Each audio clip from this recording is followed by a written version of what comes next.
ಬೆಳಗಾದ್ರೆ ಆತನಿಗೆ ಎರಡನೇ ಮದುವೆ ನಡೀತಾ ಇತ್ತು. ಇದೇ ಖುಷಿಯಲ್ಲೇ ಮನೆಯಲ್ಲಿ ಮಲಗಿದ್ದವ ಬೆಳಗಾಗೋದ್ರೊಳಗೆ ಹೆಣವಾಗಿದ್ದಾನೆ. ಕತ್ತಲ ರಾತ್ರಿ ಬಂದ ಹಂತಕರು ವೈದ್ಯನ ಜೀವ ತೆಗೆದಿದ್ದಾರೆ.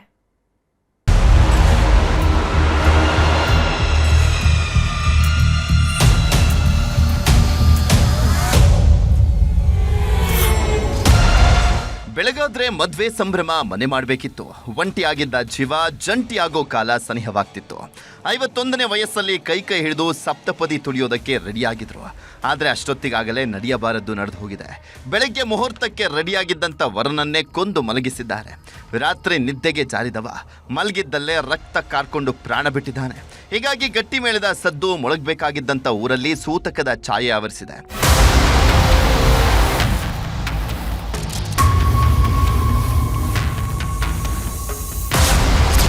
ಬೆಳಗಾದ್ರೆ ಮದ್ವೆ, ರಾತ್ರಿಯೇ ವರನ ಕೊಲೆ. ಇಳಿ ವಯಸ್ಸಲ್ಲಿ ನಡೀತಾ ಇದ್ದ ಕಲ್ಯಾಣ, ಕೊಲೆಯಲ್ಲಿ ಅಂತ್ಯ. ಇವರೇ ನೋಡಿ, ದುರಂತ ಅಂತ್ಯ ಕಂಡ ಇಳಿ ವಯಸ್ಸಿನ ವರ. ಇವರ ಹೆಸರು ಡಾಕ್ಟರ್ ರಮೇಶ್ ಕಲಗುಟಕರ್ ಅಂತ. ಉತ್ತರ ಕನ್ನಡ ಜಿಲ್ಲೆಯ ಶಿರಸಿಯ KHB ಕಾಲೋನಿ ನಿವಾಸಿ. ಆಯುರ್ವೇದದ ವೈದ್ಯರಾಗಿದ್ದವರು ಒಬ್ಬಂಟಿ ಜೀವನ ನಡೆಸ್ತಾ ಇದ್ರು. 8 ತಿಂಗಳ ಹಿಂದೆ ಪತ್ನಿ ಹೃದಯಾಘಾತದಿಂದ ಸಾವನ್ನಪ್ಪಿದ್ರು. ಮಕ್ಕಳು ಕೂಡ ಜೊತೆಯಲ್ಲಿ ಇರಲಿಲ್ಲ. ಹೀಗಾಗಿ ಪತ್ನಿಯ ತಂಗಿ ಜೊತೆಗೆ ಎರಡನೇ ಮದುವೆ ಆಗೋದಕ್ಕೆ ತಯಾರಿಯನ್ನ ಮಾಡ್ಕೊಂಡಿದ್ರು. ಅಕ್ಷಯ ತೃತೀಯ ಅಂದ್ರೆ ಒಳ್ಳೆ ದಿನ. ಈ ದಿನಾನೇ ಮದುವೆ ಆಗೋಣ ಅಂತ ಪ್ಲಾನ್ ಮಾಡಿದ್ರು. ಇದಕ್ಕಾಗಿನೇ ಬೇಕಾದಂಥ ಎಲ್ಲ ಸಿದ್ಧತೆಗಳನ್ನ ಕೂಡ ಮಾಡ್ಕೊಂಡಿದ್ರು. ಎಲ್ಲಿ ತನಕ ಜೀವಂತವಾಗಿದ್ದಿದ್ರೆ ಇಷ್ಟೊತ್ತಿಗಾಗಲೇ ಮದುವೆ ನಡೆಯಬೇಕಾಗಿತ್ತು. ಆದರೆ ಆಗಿದ್ದೇ ಬೇರೆ. ಬೆಳಗ್ಗೆ ಮದುವೆ ಅಂತ ಖುಷಿಯಲ್ಲೇ ನಿದ್ದೆಗೆ ಜಾರಿದವರು ಬೆಳಗಾಗೋದ್ರೊಳಗಾಗಿ ಹೆಣವಾಗಿದ್ದಾರೆ. ಶಿರಸಿಯಲ್ಲಿ ವೈದ್ಯರಾಗಿದ್ದಂಥ ರಮೇಶ್ ತಮ್ಮ ಮೊದಲ ಪತ್ನಿಗೆ ಸಿಕ್ಕಾಪಟ್ಟೆ ಚಿನ್ನಾಭರಣ ಮಾಡಿಸಿದ್ರಂತೆ. ಆದರೆ ಪತ್ನಿ ತೀರಿ ಹೋಗಿದ್ರಿಂದ ಎರಡನೇ ಪತ್ನಿಗೆ ನೀಡೋದಕ್ಕೆ ಮನೆಯಲ್ಲೇ ಇಟ್ಕೊಂಡಿದ್ರು. ಇದೇ ಚಿನ್ನಾಭರಣವೇ ವೈದ್ಯರ ಜೀವಕ್ಕೆ ಕುತ್ತು ತಂತ ಅನ್ನುವಂಥ ಅನುಮಾನ ಹುಟ್ಕೊಂಡಿದೆ. ಪ್ರಾಥಮಿಕ ಮಾಹಿತಿ ಪ್ರಕಾರ ವೈದ್ಯ ರಮೇಶ್ ಜೊತೆಗಿದ್ದಂಥ ಸ್ನೇಹಿತನೇ ಸಂಚನ್ನ ರೂಪಿಸಿ ಕೊಂದು ಹಾಕಿದ್ದಾನೆ ಅನ್ನುವಂಥ ಅನುಮಾನ ಮೂಡಿದೆ.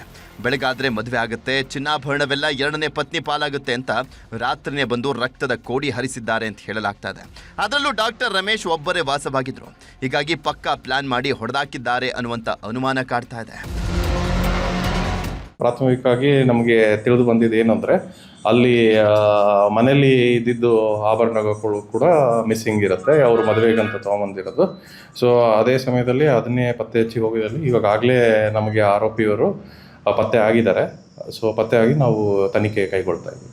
ಆರೋಪಿಗೆ ಇವಾಗ ನಮಗೆ ಪ್ರಾಥಮಿಕವಾಗಿ ಗೊತ್ತಾಗಿರೋದು ಏನಂದರೆ, ಇವರು ಪರಿಚಯ ಆಗಿದ್ದಾರೆ. ಅವರ ನೆಂಟರಲ್ಲ, ಯಾರೂ ಇಲ್ಲ ಅವ್ರದ್ದು. ಸೊ ಇವ್ರಿಗಂತಲೇ ಪರಿಚಯ ಆಗಿ ಅವ್ರ ಜೊತೆಗೆ ಪರಿಚಯದಿಂದ ಬಂದು ಇವ್ರ ಜೊತೆ ಇದ್ರು ಅನ್ನೋದು ಗೊತ್ತಾಗಿದೆ. ಸೊ ಇನ್ನು ಇವ್ರಿಗೆ ಹೆಂಗೆ ಪರಿಚಯ ಆಗಿದ್ದಾರೆ ಮತ್ತು ಎಷ್ಟು ಏನಿತ್ತು ಅನ್ನೋದು ನಾವಿನ್ನ ತನಿಖೆಯಲ್ಲಿ ಇತ್ತ ಮದುವೆಗೆ ರೆಡಿಯಾಗಿದ್ದಂಥ ಹೆಣ್ಣಿನ ಕಡೆಯವರು ಬೆಳಗಾಗ್ತಾ ಇದ್ದಂತೆ 10 ಫೋನ್ ಮಾಡಿದ್ದಾರೆ. ಆದರೆ ವೈದ್ಯ ರಮೇಶ್ ಫೋನ್ ರಿಸೀವ್ ಮಾಡಿರಲಿಲ್ಲ. ಹೀಗಾಗಿ ಮನೆಗೆ ಬಂದಿದ್ದಾರೆ. ಎಷ್ಟೇ ಬಾಗಿಲು ಬಡಿದ್ರೂ ಕೂಡ ಯಾರೊಬ್ಬರ ಸುಳಿವಿರಲಿಲ್ಲ. ಹಾಕಿದ ಬಾಗಿಲು ಹಾಕಿದಂತೆ ಇತ್ತು. ಫೋನ್ ಕೂಡ ರಿಸೀವ್ ಮಾಡ್ತಾ ಇರಲಿಲ್ಲ. ಹೀಗಾಗಿ ಬಾಗಿಲು ಒಡೆದು ಒಳ ಹೋಗಿದ್ದಾರೆ. ಆಗಲೇ ನೋಡಿ, ರಕ್ತದ ಮಡುವಲ್ಲಿ ಬಿದ್ದ ಡಾಕ್ಟರ್ ರಮೇಶ್ ಕಣ್ಣಿಗೆ ಬಿದ್ದಿದ್ದು. ಹೌದಾ? ಏನಿಲ್ಲ, ನಾವು ಬಂದು ಊರಿಂದ ಚಾವಿ ಹಾಕಿದ್ದಿತ್ತು. ಹೆಂಗ ಬಾಗ್ಲ ಹಿಂದಾಗಡೆ ಬಾಗ್ಲ ಹೊಡೆದ್ರು ಅವ್ರು. ನಮ್ಮ ಅಣ್ಣಾರು ಬಂದಿನ ಬಾಗ್ಲ. ಪ್ರಕರಣದ ತನಿಖೆಗಳಿದ್ದಂಥ ಪೊಲೀಸರು ಓರ್ವ ಆರೋಪಿಯನ್ನ ಬಂಧಿಸಿ ವಿಚಾರಣೆ ಶುರು ಮಾಡಿದ್ದಾರೆ. ನಿಜಕ್ಕೂ ಚಿನ್ನಾಭರಣಕ್ಕಾಗಿಯೇ ಕೊಲೆ ನಡೀತಾ ಅಥವಾ ಕೌಟುಂಬಿಕ ಕಲಹ ಕಾರಣನ ಅನ್ನೋದನ್ನ ಬಾಯ್ಬಿಡಿಸ್ತಾ ಇದ್ದಾರೆ. ಒಟ್ನಲ್ಲಿ ಬೆಳಗ್ಗೆ ಮದುವೆ ಅಂತ ಖುಷಿಯಲ್ಲಿದ್ದವ ರಾತ್ರಿಯೇ ಬಲಿಯಾಗಿದ್ದು ಮಾತ್ರ ದುರಂತ. ದರ್ಶನ್ ನಾಯಕ್, ನ್ಯೂಸ್ 18, ಕಾರವಾರ.